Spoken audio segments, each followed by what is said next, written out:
everyone, this is Chris from Slash Gear. Today we're taking a look at the Sony Xperia Tablet S.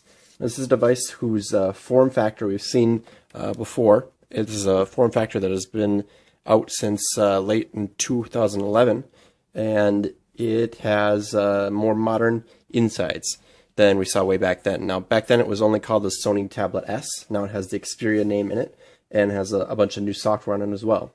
Now, we have a full review of this device up on Slash Gear as well, so you can go take a look at that, or you can look at the full review you're looking at right now. Now, we have a relatively high-definition display.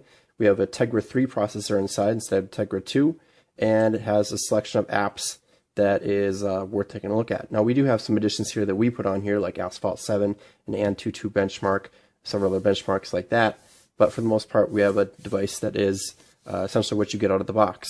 You get Evernote, you get Office Suite to work with your Office documents, you Gmail, the rest of the Google apps like that, and then you have a bunch of Sony selections. Now, if you go to Reader by Sony, you'll notice that you go straight into Reader. Now, this is the place where you can buy ebooks. Now, this is a store that's separate from Amazon, that's separate from Google Play, it's separate from any other thing. It's in Reader on its own. Now, you can go to Movies.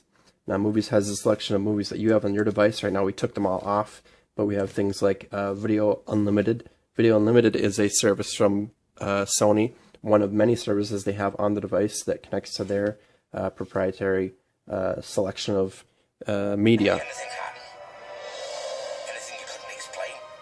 And what you're hearing here is the audio from two speakers underneath the device, which do reverberate quite nicely. As you can see, we have a bit of a reflection here. That's on purpose, so you can see that this is indeed rather reflective. You can even see the camera we're using right here. But audio is really nice. The picture is relatively nice as well, and it does get quite bright.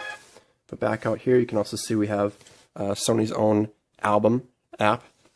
You're able to get through the pictures you have on the device. You can see the movies you have there as well. You can go to Maps to see where your photos have been taken.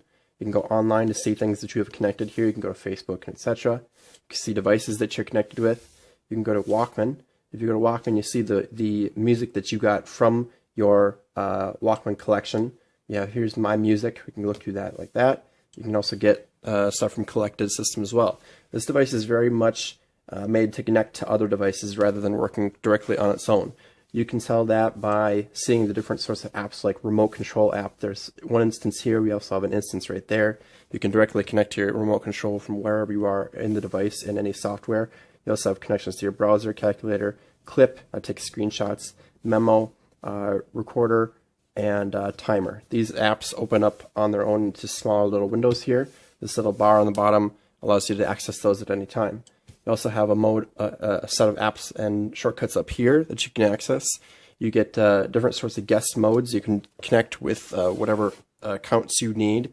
This is still working with Android 4.0 Ice Cream Sandwich, but it still has several different user modes. That sort of thing came out for Google Android once it got to Jelly Bean. This device, again, is working with a slightly older version of the software, but also has those modes. You can also get to the web from here, your email, photos, and straight to your settings. Last thing we're going to look at down here is that you are indeed working with Ice Cream Sandwich. If we tap that enough times, we'll be able to see. There you have it.